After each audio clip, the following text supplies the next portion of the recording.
As somebody who spent a decent amount of time stuck in Diamond, I'm going to share with you the few changes that you need to make to quickly climb out of this rank and work on getting to Ascendant and higher. Some of these tips will be game sense related, one will be mechanical, and the last tip you've probably never heard before. So, with that being said, let's get right into it. The first thing that you need to understand when you're trying to get out of Diamond is that your mechanical skill isn't as important as you think. Don't get me wrong, you still need to have good crosshair placement, be able to hit your shots, and not crouch spray every single time you see an enemy. However, your mechanics will most likely not be enough to get you out of Diamond and into the higher ranks. So, what you need to focus on is learning how to play the game properly. First, you need to pick one agent from 3 different roles and learn them inside and out. This way, if you have to, you can fill for your team and you'll be comfortable doing so. Because having a decent team comp is very important in Diamond and above, since the enemy team is most likely going to be making set plays and using their utility properly. And if your team isn't doing the same, it's going to be really hard for you to win. I would highly suggest that you learn a controller agent and then either an initiator or a sentinel, and of course learn a duelist because everybody loves to play that role. And when I say learn, I mean actually play your role properly. Too many times do people lock in certain roles and they don't do their actual job for the team. So if you're playing the controller agent, don't be playing it like a duelist. And if you are a duelist, actually entry on and take space for your team and actually play with your team instead of baiting them and trying to get as many kills as you can. Because team play is the most important thing when you get into the higher elos. You need to realize that most people in these lobbies are actually good at the game and they will punish you if you're making stupid plays. Too many people in Diamond can only play one role, and when they're forced to play a different one, they either don't do it and completely ruin their team comp, or they fill and don't have a clue what they're doing and play terribly, not only losing that game, but tilting their mental and losing all their following games as well. Next, you need to have the basics of the game drilled into your head. You need to know how to play default properly, which is essentially playing for map control and spreading out across the map looking for a pick.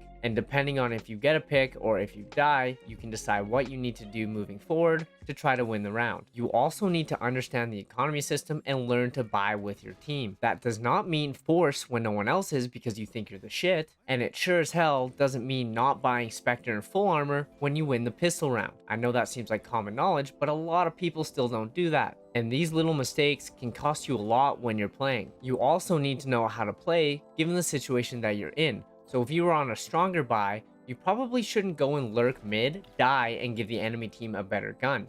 Instead, you should be playing with your team and using the gun advantage to get an easy round. Losing rounds to these stupid mistakes is what's holding a lot of players back, and yes, this even happens in ranks like Diamond. And for God's sakes, you all need to learn how to play numbers. If your team has more players alive than the enemy team, don't be pushing alone trying to get kills. Play together so that you can trade each other out and win an easy round. And on the opposite end, if you have less players alive, then you should probably get aggressive, try to catch them off guard, and even out the score. But don't be flipping those roles around and losing rounds that you probably should be winning. These are all very basic game knowledge, but too many times are people completely ignoring the basics, causing them to lose easy rounds and become hard stuck. Now, in terms of things I see a lot of people do mechanically that might be holding them back is how they're peeking angles or taking fights. When you go to clear an angle or take space, do not be holding shift. This makes you extremely easy to hit, and it also takes away your peeker's advantage, basically making you a free kill for the enemy team. Instead, you should be jiggling every single corner with A and D and clear every single angle methodically, one at a time. That way you can keep your agent moving, you'll be harder to hit, and you won't expose yourself to multiple angles at once. Never will you see a high skilled player slow walk into an angle or slow walk onto sight, because that is the worst possible way for you to take a gunfight. A lot of you might be saying, oh, I never do that. But I think if you watch over your gameplay, you may notice that you are doing it. Maybe not always, but probably sometimes. And that leads me into my next point.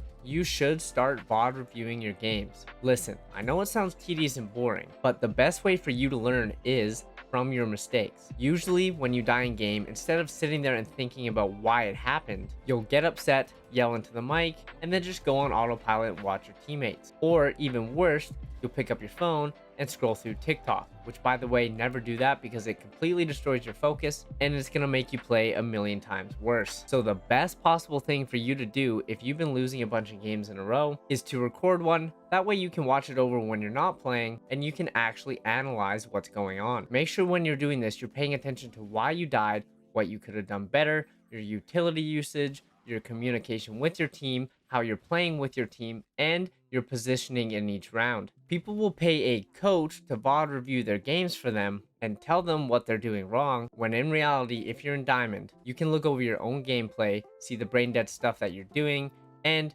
correct it for yourself. It's really not that hard. Also, when you die, use that time to your advantage. Watch your teammates, see what they're doing, watch their positioning. If they win the round, think about why they won the round. If they lose the round, think about why they lost the round, and analyze that as well. The more you analyze gameplay and you come up with solutions to things that are going on, the quicker and better you're going to become. This is the best way for you to possibly learn game sense over anything else. Now, the last thing that you need to fix if you truly want to get out of Diamond and start playing in the big leagues is your sleep schedule. I know what you're thinking, screw that, I just need to play more to get better. Wrong. If you stay up late playing Valorant to the point where you have a terrible sleep and you're waking up exhausted, then you are quite literally throwing your own life. Instead of playing those extra games that you're going to lose anyways, set up a proper wake and sleep schedule. That way you can get your circadian rhythm in check. The reason this is so important is that when you have a bad sleep or you're lacking sleep in general, all of these things begin to decrease, and they are all very crucial to helping you perform at your best. So in reality, getting a better sleep is actually more beneficial for your improvement in Valorant than playing those extra 2 to 3 hours a night would be. And the best way for you to fix your sleep is to pick a time to go to bed at every night and wake up every single morning and stick to it. If you have troubles doing this, set an alarm 30 minutes to an hour before your scheduled sleep time that reminds you to get ready for bed. And when it goes off, use that time as a wind down period that you don't look at any screens and you actually get yourself ready to go to sleep. By setting a specific wake and sleep time, actually sticking to it, and not using any blue light before bed, but instead using that time to relax, your body will naturally start to release more melatonin and help you fall asleep quicker and get deeper sleeps as well, leaving you to feel more alert, have a much faster reaction time, and be able to focus 10 times better, quite literally giving you a competitive edge over everybody else in the game. It might take a little while getting used to going to sleep at a certain time and waking up at a certain time, but once your body gets used to that schedule, your gameplay will not only increase tenfold, but every other aspect of your life will as well. Thank you guys so much for watching, and if you got any value out of this video or you want to see videos like this in the future, feel free to hit that like button, sub to the channel, and ring that bell notification so that you can stay ahead of every other gamer and unlock your full potential. Much love, guys. Hopefully I'll see you in the next one.